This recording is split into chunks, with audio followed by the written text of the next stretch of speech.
A couple years ago, I thought to myself, you know what? Let's find a good co-op game to play with my girlfriend.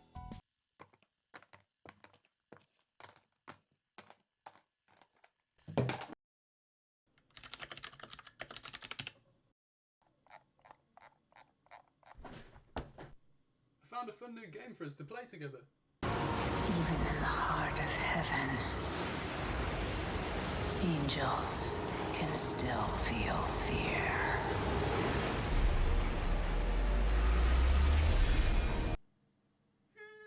Maybe. Okay,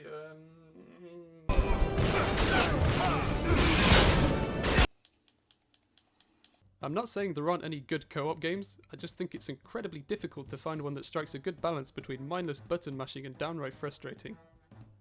If you and your co-op buddy are both expert gamers, then there are a lot of options. But if you're like me and my girlfriend and just want to relax and play some games, but at the same time don't want to completely switch off your brain, then the choices are extremely limited.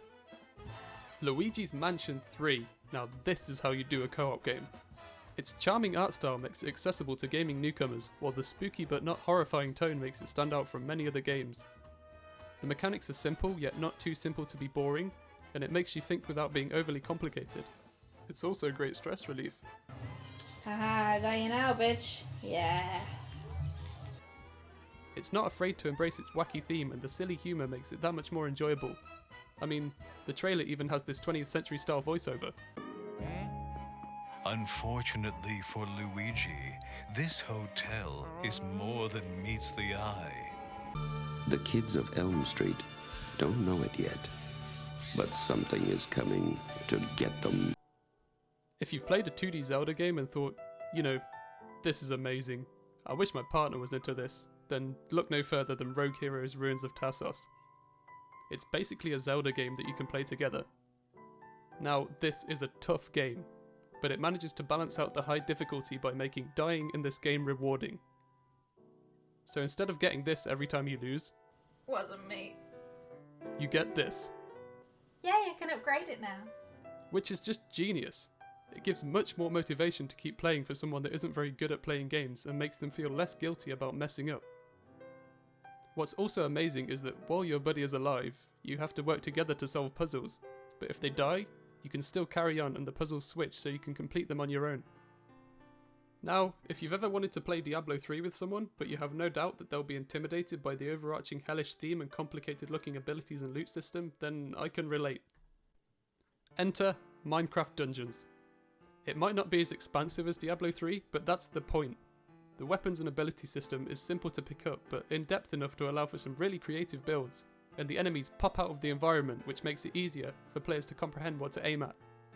There's also plenty of hidden secrets to keep you coming back to each level multiple times, and you can choose how difficult you want the experience to be based on how over or under leveled you will be going into it. The sad thing is, of all the co-op games we've played, these three are basically the only ones we can recommend for most people in a similar situation to us.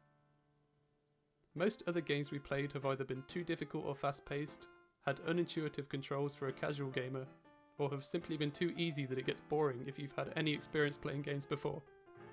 So, what is it that makes these games good? They're all fairly different games, yet they've all been accessible and fun for both myself, a long-time gamer, and my girlfriend who hasn't played many games before. We think it boils down to three main things: difficulty, game mechanics, and art style. The game needs to be accessible and interesting to most types of gamers, because I think the majority of people that sit down to play a couch co-op game together are going to have quite a difference in their skill level when it comes to video games. Most people pick up a co-op game to chill out and have some fun with their friends or partner, yet there's not many games that actually cater towards this audience. To take Luigi's Mansion 3 as an example again, it's really simple when you first pick it up, and then it keeps on hitting you with new mechanics and environments without feeling overwhelming. Luigi's Mansion is obviously not the first game to do this. Most Zelda titles manage to give you some simple mechanics and gradually add more and more as the game progresses, but there's not a whole lot of co-op games out there that take this idea and revolve it around multiple players, so that each player playing the game feels engaged and impactful without feeling bogged down. And to us, this is what truly makes for a good co-op experience.